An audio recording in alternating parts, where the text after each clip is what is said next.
There were giants in the earth in those days, and also after that, when the sons of God came into the daughters of men, and they bare children to them. The same became the mighty men which were of old, men of renown. If giants really existed, well then where are the bones? Wouldn't we see evidence of them all over museums and places like the Smithsonian? The Smithsonian Institution is continually linked to giant skeletons, or at least the lack of them. Dozens of reports end in something that sounds like this. The bones were shipped to the Smithsonian Institution for further study. Let's take a look at some of the documented reports of giant bones and giant skeletons from early American history. Gigantic Indian. The Weekly Democratic Statesman, Austin, Texas, April 12, 1883. Page 6. Bristol, Tennessee. Mr. John W. Emmert, employed by the Bureau of Ethnology of the Smithsonian Institution at Washington, has lately explored a mound at Bristol, Tennessee, and secured some interesting, valuable Indian relics. Among other things in the mound was found the skeleton of a gigantic Indian. 14 human skeletons. West Virginia. A Guide to the Mountain State, 1952. Page 488. Staunton Park, West Virginia, 1883. In Staunton Park, a triangular park near the western end of town, is a colonial Indian burial mound, 175 feet in circumference at the base and 30 feet high. Ornaments, stone weapons, fragments of pottery, and 14 human skeletons, one more than 7 feet long, were found when the mound was opened by the federal government in 1883. Monster Skulls and Bones. New York Times, April 5, 1886. Catersville, Georgia. This news report from the New York Times describes how water receded from the Tumlin Mound Field, now called Etowah Mounds, and revealed, quote, acres of skulls and bones. Some of these are gigantic. If the whole frame is in proportion to 2 thigh bones that we found, the owner must have stood 14 feet tall. Also found was ornaments of shell, brass, and stone. It was noted that a, quote, representative of the Smithsonian Institution is here investigating the curious relics, end quote. This fact was confirmed by its inclusion in the Smithsonian's 5th Annual Report, 1887. The Etowah Mound site is just south of Catersville, Georgia, and is a 54-acre site that was built and occupied in 3 phases from 1000 to 1550 AD. Etowah has 3 platform mounds and 3 lesser mounds. Temple Mound A is 63 feet high with a base of 3 acres. It overlooks Temple Mound B. This is another wonderfully impressive site from the Mississippian era of the mound builders. Another report from the American Antiquarian 752 in 1885, quote, on the stones which covered the vault were carved inscriptions, and these when deciphered will doubtless lift the veil that now shrouds the history of the race of people that one time inhabited this part of the American continent. The relics have been carefully packed and forwarded to the Smithsonian Institute, and they are said to be the most interesting collection ever found in the United States.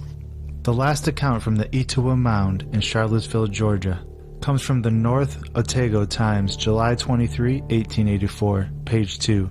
H.R. Hazelton recently opened a large Indian mound near Cartersville, Georgia. A layer of very heavy flagstone covered a deep vault, in which was found the skeleton of a man 9 foot 2 inches in height, surrounded by 7 other skeletons, apparently those of very young persons.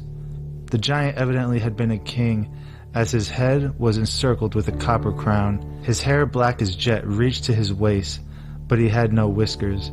The bottom of the vault had first been uncovered, with a thick matting of reeds and dry grass, over which were spread the skins of some wild animal.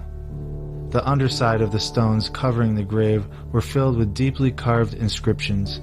If it is ever possible to decipher these, Mr. Hazelton thinks he will have something reliable in regard to prehistoric man in America. This next account comes from Crawford, Minnesota, from the American Antiquarian, 1887, volumes 9 and 10, January to November 1887, page 176. Quote, at a depth of 14 feet below the surface, the workmen came upon a skeleton of a giant, in a tolerable good state of preservation. The skeleton was 8 feet 2 inches in length and measured 2 feet 2 inches across the pelvis. At another point, about 6 miles from where this skeleton was found, at the mouth of the Sioux, one of the agents or employees of the Smithsonian Institute at Washington exhumed the remains of another skeleton, the size of which was calculated to be about 9 feet in length. The biggest giant ever known, from The World, October 7, 1895, San Diego, California. Quote, "The corpse of the biggest man that ever lived has been dug up near San Diego, California. At all events, there is no satisfactory record in ancient or modern history of any human being nearly so tall. The mummy for in such a condition the remains were found is that of a person who would have been about 9 feet high in life. This makes allowances for shrinkage, which may be pretty closely calculated. As to the accuracy in the estimate, there can be no question, as the cadaver has been carefully inspected and measured by Professor Thomas Wilson, curator of the Department of Prehistoric Anthropology in the Smithsonian Institution, and by other scientists. The tape line even now registers the length from heel to top of the head at 8 feet 4 inches. The body was found in a cave by a party of prospectors. Over the head are the remnants of a leather hood. The man was well advanced in years. It has been stated that the man must have surpassed in height any giant of whom there is historical record." End quote. This next one comes from the San Francisco Call, August 22, 1897. Bones of prehistoric man. Skeletons of giant found in rude sepulture on Pine Ridge. Quote, "The discovery of the bones of a giant in a rudely excavated hole in a limestone rock on the western slope of Pine Ridge has aroused considerable interest among local anthropologists. U.N. Briggs and Frank Patton unearthed the remains of what appeared to be a prehistoric man last week while out hunting on Pine Ridge. It being quite warm, the hunters have sought a shady place at the base of a tall limestone cliff. They sat for an hour or so, enjoying the soft breezes that wafted from the valley beyond, and Briggs, in poking around in a hole in the rock, unearthed several bones. They appeared to be those of a human being. Upon closer scrutiny, it was discovered that the cavity in which the bones had been deposited was evidently the work of human hands. The walls had been cut with a sharp-pointed instrument, and the entrance of the tomb or sepulchre had at one time been closed up. The hunters examined the tomb closely and found a number of bones of feet and hands and portions of the skull. The remains will be sent to the Smithsonian Institution." This next one is called Finding Skeletons of a Giant.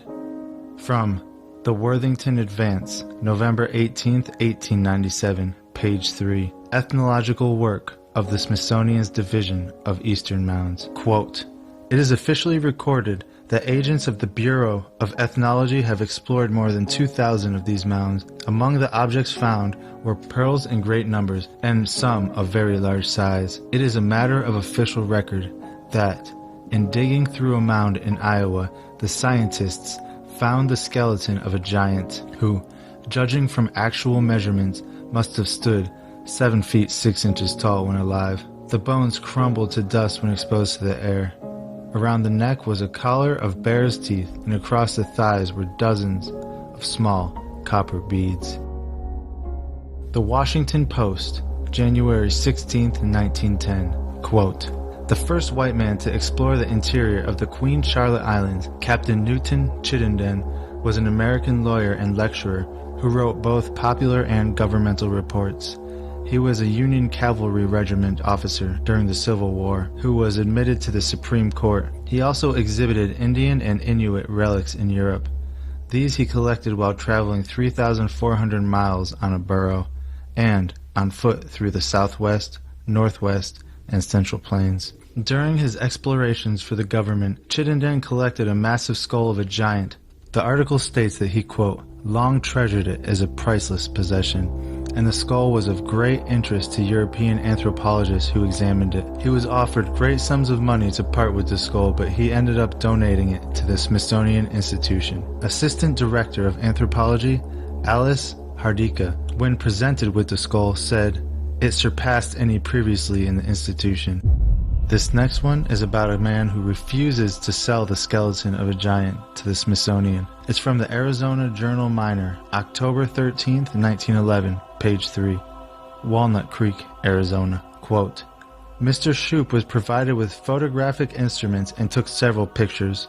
Mr. Shoup of the Smithsonian also desired to take it, the giant skeleton, back to Washington, but this request was held up by Mr. Marks, stating that, as the subject was found in the territory, it should be kept there.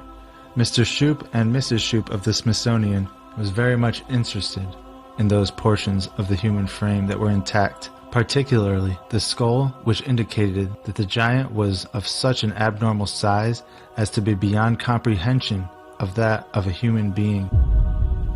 If authentic, one would assume that the photographs should still be in the Smithsonian records, but they're not.